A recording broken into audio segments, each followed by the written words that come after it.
إن الحمد لله نحمده ونستعينه ونستغفره ونعوذ بالله من شرور أنفسنا ومن سيئات أعمالنا من يهده الله فلا مضل له ومن يضلل فلا هادي له وأشهد أن لا إله إلا الله وحده لا شريك له وأشهد أن محمدا عبده ورسوله أما بعد.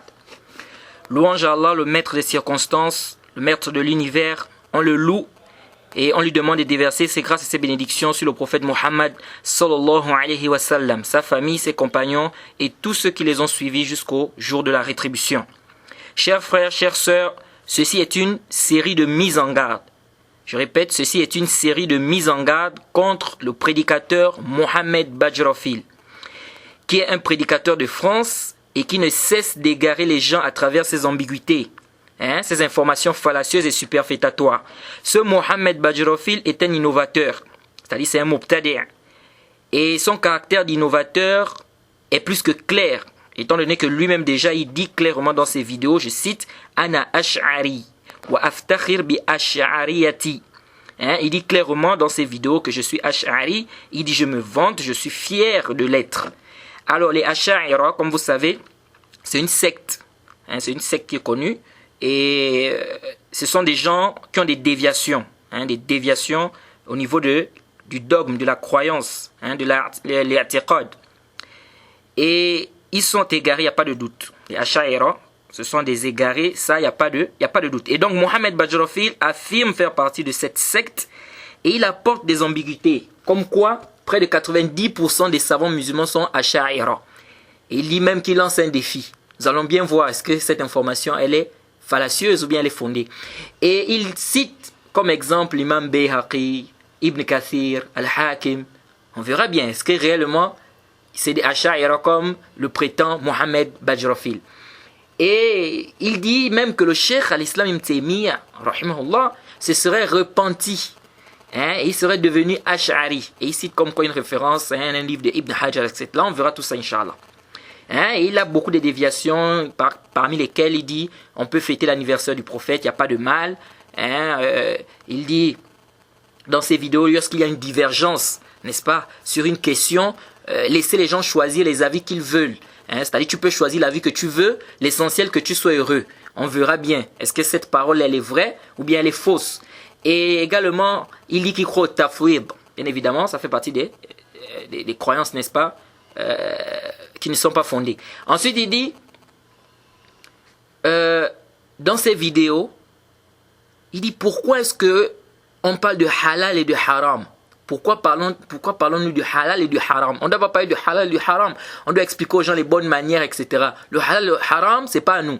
On verra bien ça. Est-ce que cette conception-là, est-ce une conception qui est fondée, bi kitab wa sunna, oui ou non?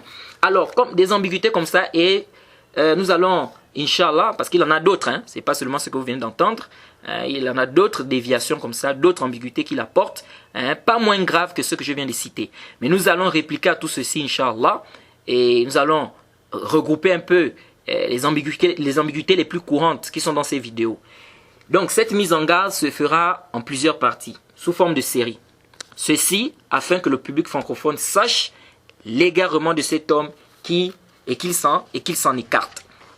Conformément à la parole d'Allah subhanahu wa ta'ala lorsqu'il dit Huwa allazi anzala alayka al-kitaba minhu ayatun muhkamatun ummul kitab wa ukhra mutashabihat fa amma allazina fi qulubihim zayghun fayattabi'una ma tashabaha minhu ibtigha'a al-fitna wa ibtigha'a ta'wilihi wa ma ya'lamu ta'wilahu illa Allah.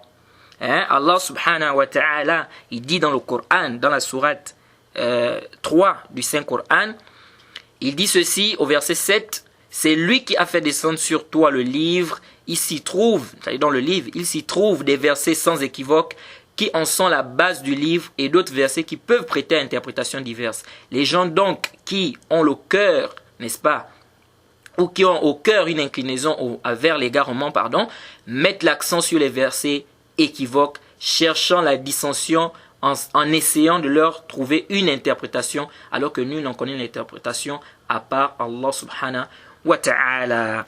Alors le prophète Mohammed sallallahu alayhi wa sallam, par rapport à ce verset, il dit dans un hadith muttafaqun alayhi rapporté par Bukhari et Muslim, فَإِذَا رَأَيْتَ الَّذِينَ يَتَّبِعُونَ مَا تَشَابَهَ مِنْهُ فَأُولَٰئِكَ الَّذِينَ سَمَّ اللَّهُ فَاحْذَرُوهُم. Le prophète Mohammed dit quoi? Il dit فَإِذَا رَأَيْتَ الَّذِينَ يَتَّبِعُونَ مَا تَشَابَهَ مِنْهُ فَأُولَٰئِكَ الَّذِينَ سَمَّ اللَّهُ فَاحْذَرُوهُم. Le hadith est dans Bukhari et Muslim. Le prophète dit, si vous voyez les gens qui suivent les versets en équivoque, ce sont eux-là que Allah subhanahu wa ta'ala a parlé dans ce verset, prenez garde. Le prophète a dit quoi? Prenez garde. Donc ici, le prophète nous demande de prendre garde. Donc ça prouve clairement que nous devons mettre en garde contre les innovateurs, les égarés, car ils sont là pour faire quoi? Ils sont là pour égarer quoi? Égarer les gens. Et donc nous devons mettre en garde contre ce genre de personnes-là, parce que si on ne le fait pas, les gens ne pourront pas savoir, n'est-ce pas? Les gens ne feront pas la différence entre quoi? Entre le haqq et le batil. Et Allah subhanahu wa ta'ala, dans la sourate Nisa, Allah dit ceci: وَقَدْ نَزَّلَ عَلَيْكُمْ فِي الْكِتَابِ أَنْ إِذَا سَمِعْتُمْ آيَاتِ اللَّهِ يُكْفَرُ بِهَا أَوْ يُسْتَهْزَأُ بِهَا فَلَا تَقْعُدُوا مَعَهُمْ حَتَّى يَخُوضُوا فِي حَدِيثٍ غَيْرِهِ إِنَّكُمْ إِذًا مِثْلُهُمْ إِنَّ اللَّهَ جَامِعُ الْمُنَافِقِينَ وَالْكَافِرِينَ فِي جَهَنَّمَ جَمِيعًا. Allah subhanahu wa ta'ala dit dans le Coran, dans la sourate Nisa, au verset 140, dans le livre, il vous a déjà été révélé ceci. Lorsque vous entendez qu'on renie les versets d'Allah et qu'on se raille, ne vous asseyez point avec ceux-là jusqu'à ce qu'ils entreprennent une autre conversation. Sinon, vous serez comme eux. Allah rassemblera certes les hypocrites et les mécréants tous dans l'enfer. De ce verset, l'imam al-Shawkani, rahimahullah, il dit dans son livre Fath al-Qadir, il dit ça, c'est l'un des plus grands versets qui prouve qu'on ne doit pas s'asseoir avec les gens des sectes, qu'on ne doit pas s'asseoir avec les gens des bid'ah, les gens de l'innovation. Donc, vous comprenez aisément de ce verset que le musulman doit faire quoi? Il doit s'écarter des gens des sectes. Et Ibn Al-Ajuri rapporte dans son livre Al-Sharia, et Ibn Battah aussi dans le Ibanat al-Kubra, il rapporte de Ibn Abbas qu'il a dit wala tujalisu ahl ahwa, wala tujalisu ahl ahwa, c'est-à-dire ne vous asseyez pas avec les gens des passions. Ne vous asseyez pas avec les gens des passions. Et l'imam al-Darimi dans son livre As-Sunan, il a rapporté également, et Ibn Sa'd fi Tabaqat al-Kubra, ils ont rapporté d'après Ibn Sirin ou Al-Hassan al-Basri qu'ils ont dit la tujalisu ashab al-ahwa, c'est-à-dire ne vous asseyez pas avec les gens des passions, wala tujadiluhum wala tasma'u minhum, et ne débattez pas avec eux et n'écoutez pas leurs discours. Ça, c'est plus que clair. Et les chaînes de transmission sont authentiques, comme l'a dit clairement le cheikh Rabi' ibn Hadi al-Madkhali, hafizahullah. Donc, vous comprenez aisément que le manhaj des gens de la sunna, c'est que nous devons mettre en garde contre les gens des sectes, et nous ne devons pas nous asseoir avec les gens des sectes. On ne doit pas écouter leurs discours. Pourquoi? Parce que c'est des gens qui sont égarés, et si on écoute leurs discours, ils feront quoi? Ils vont nous jeter, n'est-ce pas, certainement des ambiguïtés. Et si quelqu'un n'a pas de base, n'a pas le niveau, il peut faire quoi? Il peut s'égarer. Donc, ar-rad' ala al-mukhalif, hadha asl min usul ad-din. Ça, c'est un principe, ça. C'est-à-dire, la réplique sur les gens qui contredisent les principes islamiques, c'est un fondement parmi les fondements de l'islam. Wa tahzir minhum. Et on doit mettre également les gens en garde pour qu'ils soient sur leur garde. Alors, nous allons débuter notre mise en garde contre Mohammed Bajrafil. Par quoi? Par ce qu'on appelle al-fiqh khilaf, c'est-à-dire comment comprendre la divergence. Pourquoi? Parce que Mohammed Bajrafil, il est en train d'égarer les gens dans ce domaine-là. Dans ses vidéos, il dit clairement, écoutez, il dit lorsqu'il y a des divergences, ça c'est dans une de ses vidéos, vous pouvez trouver ça au net, il dit lorsqu'il y a des divergences, prenez les avis que vous voulez. L'essentiel, c'est que vous soyez heureux. Il dit quoi? Prenez les avis que vous voulez. Donc, s'il y a une divergence des savants, prends l'avis que tu veux. L'essentiel, que tu sois heureux. هذا قول باطل. Ça, c'est une parole qui est fausse et nulle. Et aucune personne ne peut même être d'accord avec cela. Même les gens des sectes, c'est-à-dire même les Asha'ira, qu'ils prétendent, ils prétendent faire partie des Asha'ira, ils ne peuvent pas même être d'accord avec ça. Pourquoi? Parce que toutes ces sectes-là prétendent détenir la vérité. Mohamed Bajrafi ose dire que le ikhtilaf, c'est mahmoud. C'est-à-dire, la divergence, elle est louable. C'est-à-dire, c'est quelque chose de louable. وَهَذَا قَوْلٌ ثَانِي بَاطِلٌ. Et cette parole, cette deuxième parole également, elle est fausse et elle est nulle. Et nous allons détailler tout à l'heure, Inch'Allah, et prouver que cela est faux. Alors, qu'est-ce qu'il fait Mohamed Bajrafi? Le problème de Mohamed Bajrafi, c'est quoi en fait? Mohamed Bajrafi, il apporte des divergences des savants. Et il dit aux gens, choisissez les avis que vous voulez. Et il dit que celui qui travaille avec cet avis, c'est bon. Celui qui travaille avec l'autre avis, c'est bon. Tout ça, c'est bon. Et il s'argumente comme quoi, il prend par exemple le hadith de Bani Qurayza. Lorsque le prophète a envoyé, n'est-ce pas, les compagnons dans une expédition, il leur a dit que l'un d'entre vous ne prie pas sauf à Bani Qurayza. Et ils ont divergé en chemin, les compagnons ont divergé en chemin, certains ont prié en chemin, d'autres ont prié à Bani Qurayza. Et il dit que le prophète n'a pas fait de reproche à qui que ce soit. Donc ça veut dire qu'ils étaient tous dans la vérité. Nous allons détailler ça, nous allons répliquer à cette chouba-là parce que c'est une ambiguïté que beaucoup de gens des sectes, n'est-ce pas, apportent et qui suivent les passions d'ailleurs. Alors, donc il dit peu importe la vie que tu vas prendre, tu es où? Tu es dans la vérité. Tout ceci, comme je disais tantôt, nous allons répliquer à cela. Voilà pourquoi vous allez voir que dans ces vidéos, qu'est-ce qu'il dit? Il dit les Asha'ira, le Tasawwuf, Salafiyya. Il dit tout ça c'est dans l'islam. On doit se mettre ensemble. On ne doit pas se diviser. Il dit notre religion est une. Notre livre est un. C'est le Coran. Alors pourquoi on va se diviser? Pourquoi on va se diviser? On doit être ensemble. Et il dit même que tous ces noms-là, ça vient d'où? Allah n'a pas fait descendre ça. Soufi, Salafi, Ash'ari, tout ça, ça vient d'où? J'ai dit, mais subhanallah, ça c'est étonnant ça. C'est vraiment étonnant. Il dit, ces noms-là viennent de où? C'est-à-dire, ces noms-là, ça vient d'où? Ce qui a mené ça. Mais ce qui est vraiment étonnant, c'est que lui-même, Mohamed Bajrafi, il dit, Ana Ash'ari. Il dit, je suis Ash'ari. Ash'ari, là, qui a fait descendre ça aussi? Pourquoi toi, tu utilises ce terme, tu dis, je suis Ash'ari? Qui a fait descendre ça? Subhanallah. Regardez les gens comme ça. Alors, je ne voudrais pas ici entrer dans le sujet de est-ce qu'on peut se dire salafi ou est-ce que l'appellation salafi tire ses origines, etc. Parce que je sais qu'il y a des frères de France, alhamdulillah, qui suivent le manhaj salafi, qui ont bien détaillé cette question-là. Ce sera alors donc une tautologie. Alors, lorsque Mohamed Bajrafi nous dit Soufi, Asha'ira, tout ça là, on doit tous être ensemble. Nous disons أخطأت. Disons, tu as fait une erreur. ثم هذا الكلام الذي تقوله الآن باطل. ولماذا? C'est-à-dire, cette parole que toi tu es en train de dire là, toi Mohamed Bajrafi, lorsque tu dis que Soufi, tout ce monde Asha'ira, on doit tous être ensemble. Et vous voyez, ça c'est même le manhaj des Ikhwan. Nous disons ça, c'est nul. Pourquoi? لأن لا يمكن أن يجتمع الباطل مع الحق أبدا. Nous disons que le faux et le vrai ne peuvent pas se réunir. Le faux et le vrai ne peuvent jamais se réunir. Allah dit dans le Coran وَقُلْ جَاءَ الْحَقُّ وَزَهَاقَ الْبَاطِلِ إِنَّ الْبَاطِلَ كَانَ زَهُوقًا وَنُنَزِّلُ مِنَ الْقُرْآنِ مَا هُوَ شِفَاءٌ وَرَحْمَةٌ لِلْمُؤْمِنِينَ وَلَا يَزِيدُ الظَّالِمِينَ إِلَّا خَسَارًا. Allah est plus que clair dans le Coran, Sourate 18, verset 81-82.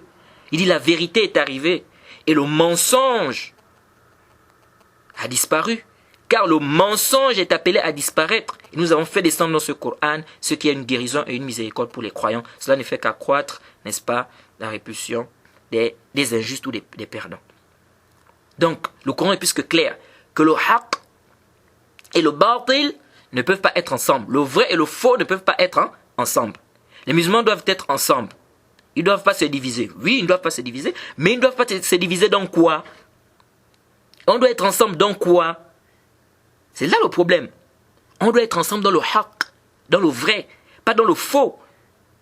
On ne doit pas se diviser. On ne doit pas se diviser dans le vrai, pas dans le faux. S'il y a le faux et du vrai, on ne peut pas être ensemble. Ça ne peut pas marcher. C'est pourquoi Allah, quand Allah a dit, vous voyez, beaucoup de gens ils amènent ça comme verset. Allah a dit wa'tasimu bihablillahi jami'an wa la tafarraqu. Accrochez-vous au câble d'Allah tous et ne vous divisez pas ou ne vous écartez pas. Allah était clair ici.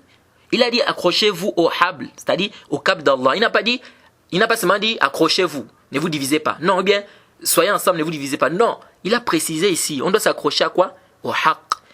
Donc on s'accroche au haqq, on suit le haqq et on ne se divise pas, c'est ça. Mais quand on fait il y a du batil ici et du haqq ici, on dit qu'on doit être ensemble, nous disons haza qawlun batil. Alors, ça veut dire quoi? Ça veut dire que lorsque la vérité apparaît, on ne doit plus se diviser. On ne doit plus quoi? On ne doit plus se diviser, on doit tous se cramponner à cette vérité.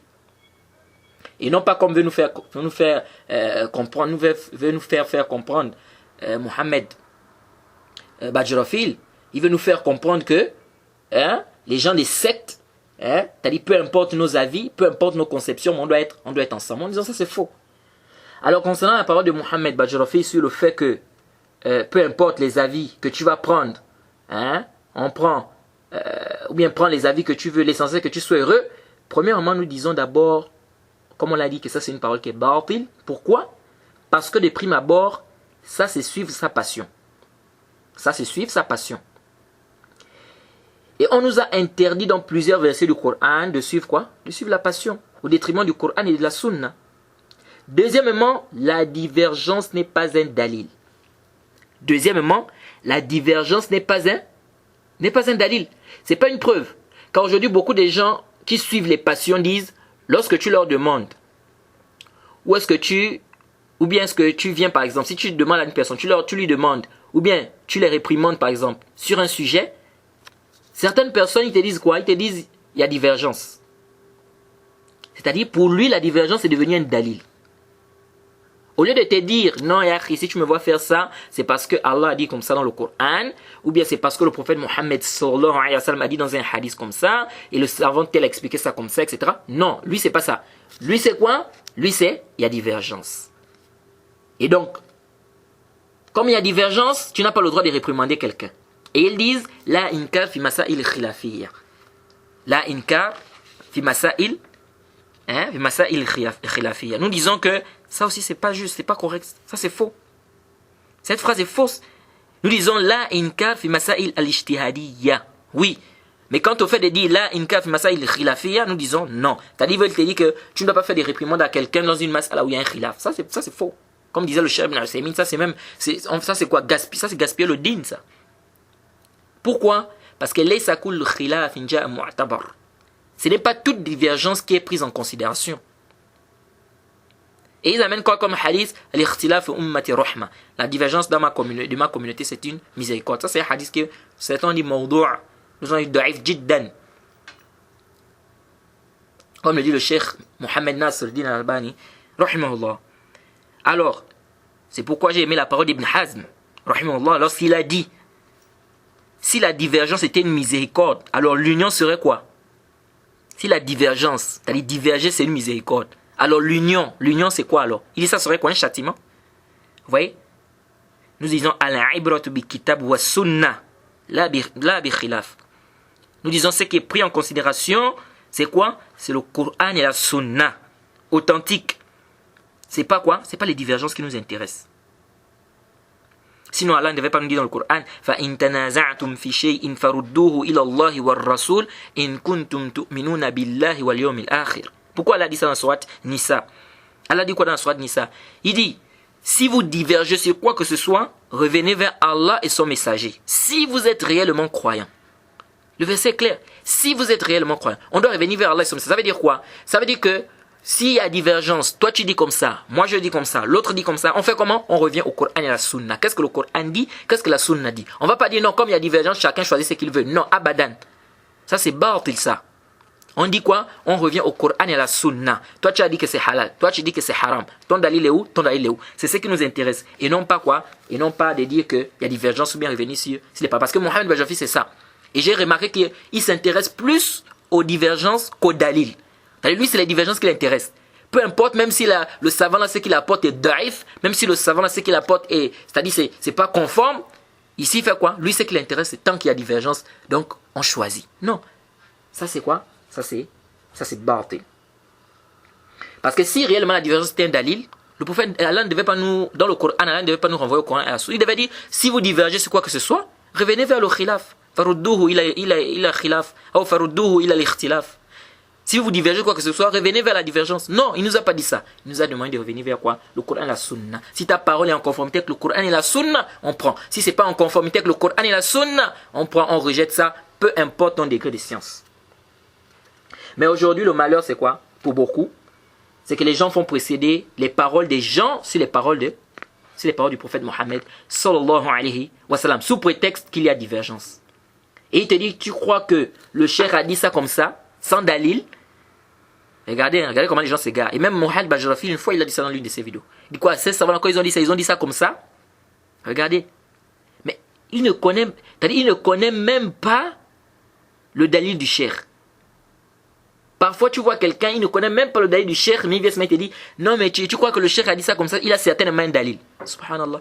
Moi, je t'apporte un dalil qui est clair devant toi. Tu refuses ça pour suivre un avis dont tu n'as pas un dalil, mais tu dis peut-être il a un dalil. Regardez comment les gens fonctionnent. Vous voyez?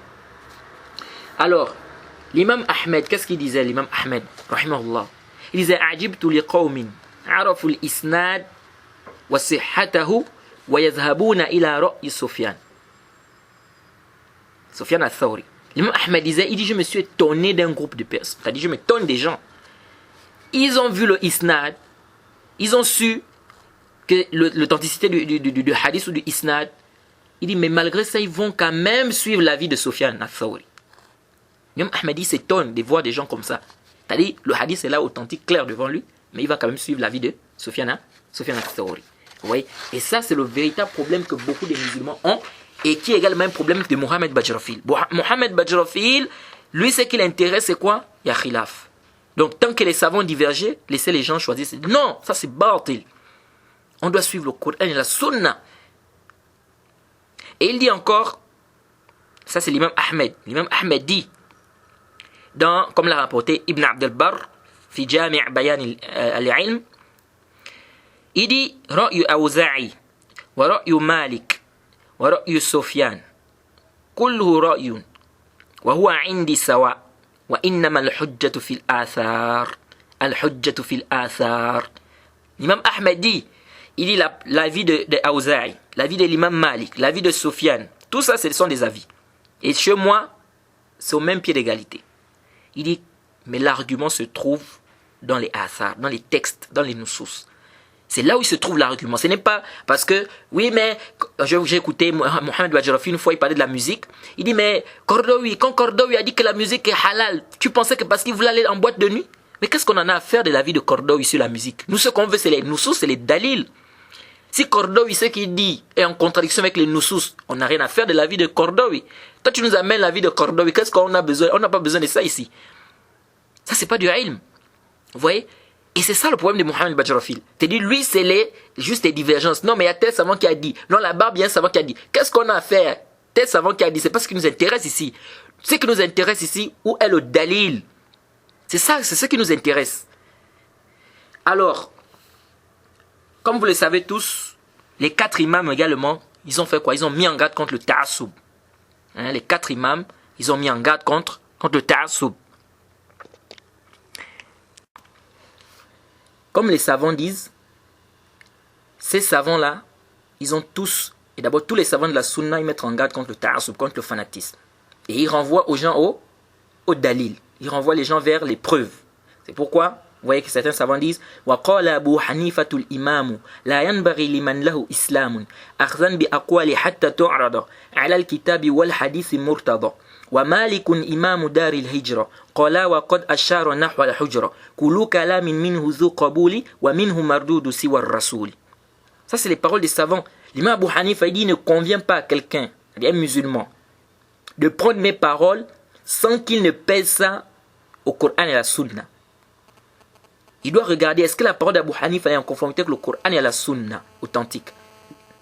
Et l'imam Malik dit quoi? Il a dit, toute personne, on peut prendre de lui, on peut rejeter, sauf la parole du prophète Mohammed sallallahu alayhi wa sallam. Toute personne, peu importe ton degré de science, on peut prendre ta parole, on peut rejeter ta parole. Sauf la parole de qui? Du prophète Mohammed sallallahu alayhi wa sallam. Même Abu Bakr Siddiq, on peut rejeter la parole d'Abu Bakr Siddiq. Même la parole de Omar ibn al-Khattab, on peut rejeter cette parole-là. Mais la parole du prophète, non. Vous voyez? Et l'imam Shafi'i ici a dit la même chose. Que si vous voyez ce que je vous apporte, c'est en contradiction avec ce que le prophète a dit, ou bien ce qu'Allah a dit, qu'est-ce que l'imam Shafi'i dit? Fadribul jidar li qawli mukhalif al-akhbar. Il dit, de quoi? De jeter ça au mur. Parce que ça contredit quoi? Ça contredit ce que le prophète a dit. Wa qala Ahmadu, ou wa Ahmadu qala lahum la taktubu. L'imam Ahmed, qu'est-ce que l'imam Ahmed a dit? Wa Ahmadu qala lahum la taktubu, ma qultuhu fa asl zaka fatlubu. هذه مقالات أئمة أربع فاعمل بها فإن فيها منفعة. Ça c'est important. L'imam Ahmed a dit, il demandait à ses étudiants, n'écrivez pas ce que j'ai dit. Il dit le as, c'est-à-dire la source ou bien le fondement dans ça c'est quoi? C'est de revenir vers quoi? Vers la recherche. Fatlubu, chercher le dalil. Donc on doit chercher quoi? On doit chercher la preuve et non pas dire non mais dès qu'on pose une question à quelqu'un, non il y a divergence. Non mais il y a tel savant qui a dit. Parce que Mohamed Badjafi c'est ça. On est sur un sujet, oui mais il y a tel savant qui a dit ça, mais oui mais c'est pas ça le problème ici. C'est pas parce qu'il y a tel savant qui dit c'est pas ça notre problème. Notre problème ici, le dalil est où? La preuve c'est où? C'est ce qu'on veut ici. Ce n'est pas il y a tel savant qui a dit. Il y a beaucoup de savants qui ont dit des choses. C'est pas ce qui est plus important ici. Ce qui est plus important ici c'est quoi? C'est le dalil bifahm salaf salih. C'est ce qui nous intéresse. La preuve à la compréhension de qui? Des pieux prédécesseurs. Alors, tout ceci, pour nous dire que nous devons suivre les preuves. Pas le fait qu'il y a une divergence.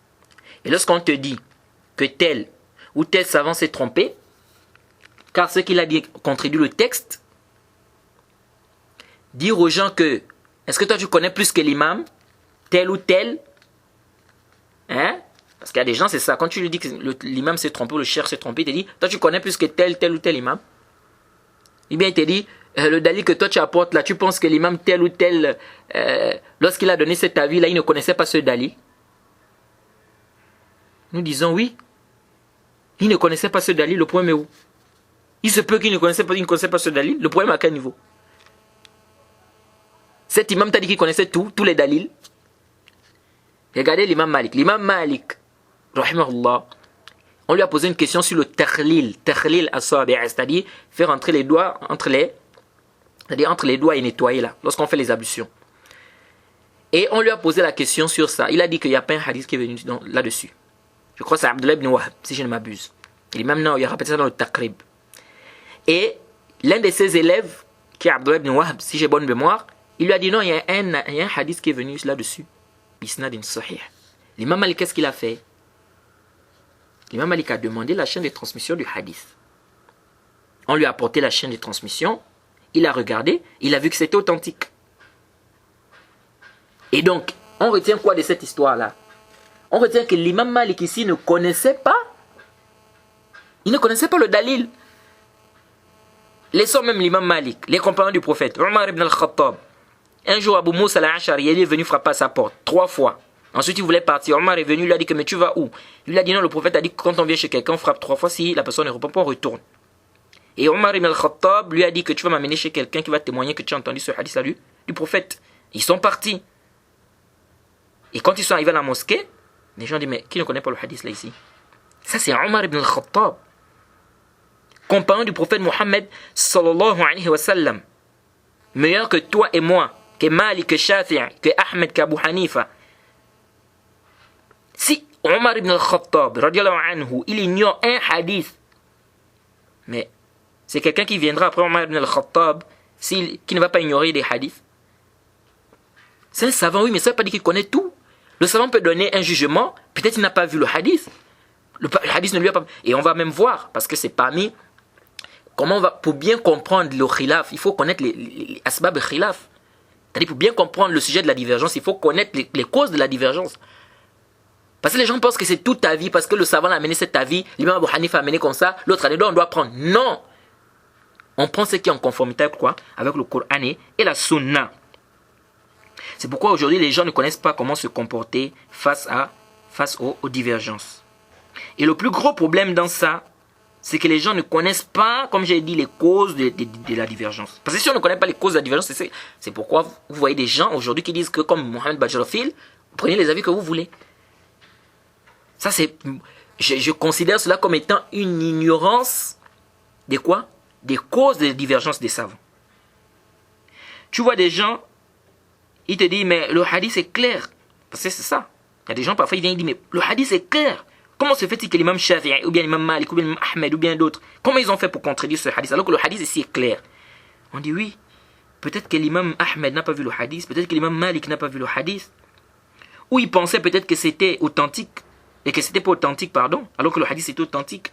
Ou même peut-être qu'il a oublié le hadith. Ça arrive. Vous connaissez tous l'histoire d'Omar ibn al-Khattab. Lorsque le prophète Mohammed sallallahu alayhi wa sallam est mort, qu'est-ce qui s'est passé? Omar disait non. Et Abu Bakr a dit quoi? Abu Bakr a pris la parole. Il a dit, celui qui adorait le prophète Mohammed, qui sache que Mohammed est mort. Mais celui qui adorait Allah, qui sache que Allah ne meurt pas. Et il a amené le verset dans le Coran, surat Al-Imran, où Allah dit que le prophète Mohammed n'est qu'un homme, n'est qu'un messager. Des messagers avant lui sont passés. S'il était mort ou bien tué, vous allez abandonner la foi pour retourner dans le polythéisme. Quiconque fera cela sera quoi? Allah le jugera sur cela. Et Omar ibn al-Khattab, qu'est-ce qu'il a dit? Il a dit, c'est comme si je n'avais jamais entendu ce verset-là. Écoutez, il a dit, c'est comme si... Et pourtant, le verset était là. Mais Omar a dit, c'est comme si je n'avais jamais entendu ce verset. Donc, le savant peut donner un hukm. Le dalil est là. Mais peut-être qu'il ne fait pas attention au dalil. Il n'a pas peut-être fait attention au dalil, à cette preuve.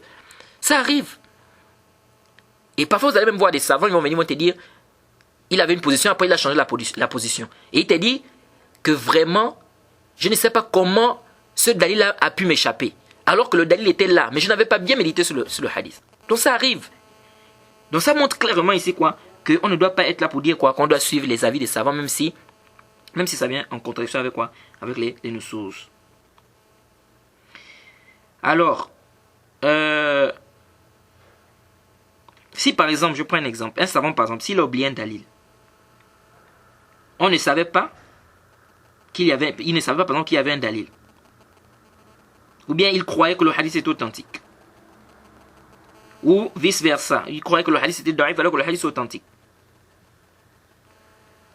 Est-ce qu'on doit laisser la preuve? Le savant oublié par exemple le dalil. Ou bien il croyait que le dalil n'était pas authentique.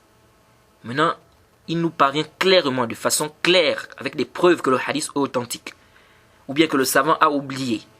On doit laisser le dalil pour suivre l'avis du savant parce qu'il y a divergence.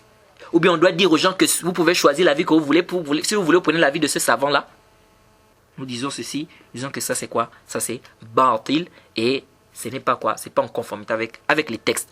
Alors on va d'abord s'arrêter par ici pour notre première série de mise en garde contre Mohammed Bajrafil.